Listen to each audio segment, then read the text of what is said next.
Right, start recording now. So please, would you be able to tell us what message you're sending to England fans who are thinking about going to the World Cup to watch in Qatar? Well, if people are going to the World Cup in Qatar, then obviously good luck to them, and we hope they have a lovely time. The concern that we've seen in the press this week is that a lot of England and Wales fans are not, in fact, choosing to go to Qatar. In fact, the demand for even the World Cup tickets and the trips are very low. Travel agents are saying that they're having trouble getting shot of the things. And the reason we think for that is that earlier this year we asked, as we often do, a sample of UK holidaymakers what considerations go into picking a good holiday destination. And one of the things they said to us is that the human rights record and the sustainability and the ethics of the country they're going to is an increasingly important factor. So 67% of our respondents said it's a factor, and 12% said that the human rights record of the country they're going to is the single most important thing when they're thinking of where to go.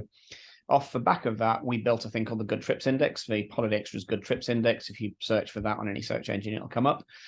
Which shows sort of where you can have an ethical holiday, so to speak. So, for example, we used a number of existing expert indices. We pulled together expert research from, for example, Reporters Sans Frontières, who assess whether countries have a good record on press freedoms. We used the Spartacus Index for where gay people would be safe to travel or welcome to travel. Qatar, unfortunately, came 155th out of 179 countries for which data was available, which obviously isn't a great score from the point of view of ethical travel. So, according to the Holiday Extras Good Trips Index, it's not somewhere that a lot of people might want to go for those reasons. And that's really what I think we're seeing now, that people are expecting a wave of England fans flying out there, not getting it. And, we can probably shine a little bit of light on why. Yeah, I mean, you've hinted on it there slightly, a couple of the reasons. What would you say are the most kind of specific reasons for people making the decision to stay at home, and which do you think maybe are the most pressing? Well, I think there's going to be three. If you look at sort of traditional holiday destinations, some of the most popular holiday destinations for Brits, if you went to the Foreign Office website and sort of looked at their list of considerations for going there, look at Spain, for example. If you look at the Foreign Office advice on Spain, it says, watch out for pickpockets, you might get a bit hot. If you look at Qatar, there's a list as long as your arm of here is a number of offences, traditions, and things that could happen in Qatar for which the punishment includes deportation, flogging, and execution, which, in and of itself might give people pause before they put the money in their hand in their pocket and spend money going out there and taking that risk. I mean, secondly, it's such a strange place to hold the World Cup. Even back in, it was 2010, it was 12 years ago when they made the decision. There's almost no tradition of football there at all. It's a desert. They've had to move the World Cup to the winter to clash with the European football season just so it's cool enough to play. So it's a very strange place to have it. And thirdly, and perhaps trivially, but nonetheless, I'm going to watch the World Cup. I'm going to watch it in the pub. I'm going to raise a pint when I do it. And I don't really want to go somewhere where I can't.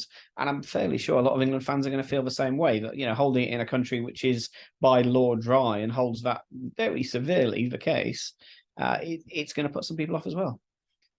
What kind of message then do you think it kind of sends that lots of Brits are deciding to stay at home instead of following the football team, which obviously is something that's very important to a lot of British people? It is, and again, I'm going to watch the matches, but I'll be watching the matches from the pub with my friends and family, so so I can enjoy it properly. I don't think there's any message about not supporting the football. Everyone's going to cheer the team on. I mean, I think you can get odds of 3-1 at the moment, can't you? I'm just going through. So we're in with as good a chance as ever, and it's going to be a great tournament for England, I hope.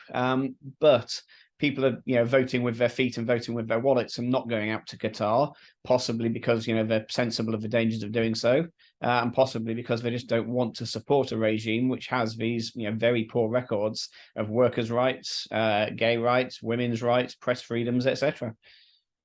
Absolutely. So if people then do choose to go out there, what is the advice to kind of keep them safe whilst they're there? Well, pay very close attention to the local laws and customs. So as with almost anywhere you'd travel, obviously it's illegal to import drugs.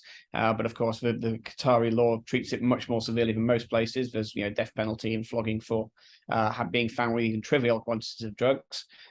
Most alcohol is illegal in most places. There's laws against importing, for example, pork products, pornography, which is very loosely defined by the custom agents there.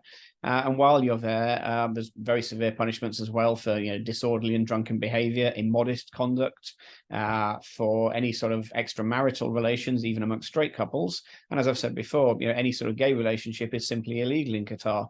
So any of that, which any reasonable person would, I think perfectly normal, you've got to be careful of. And I think it's quite reasonable for a lot of people to say, if I'm going to have to be careful in those ways, I don't want to go. Absolutely. I mean, interesting. What do you think of the kind of government reaction to people traveling out there? So James Cleverly has said that people who are traveling should be respectful, and said that LGBT people going out there should show flex and compromise, which some could perceive as being a little bit insensitive. Well, if people want to travel there, then they are obliged to follow the laws and the traditions of the country they're traveling to. It's therefore up to those people whether they're willing to be that flexible. Obviously, a lot of people would take the view that they wouldn't want to take that risk, and they wouldn't want to support a regime with those rules on the books. So James Cleverly, as I suppose, said the politically sensible thing, which is, if you're going to go there, be careful. But I'm not a politician. I could say rather more frankly, if you are gay and going to a country where it's illegal to be gay, you're going to have to take a great deal of care, and you may want to take a view on that. Brilliant. Thank you so much. Anything else you want to talk about, or are we all good? I think that's everything, unless there's anything you feel like we've missed that you think is important to bring up. No, I mean, we're sort of doing this off the back of the Good Trips Index, which we wrote at the start of the year. We sort of landed that message in when we talked about that. It's in the news because it's such a strange place to hold the World Cup, and there's an awful lot to be said about that, and I think we said it. So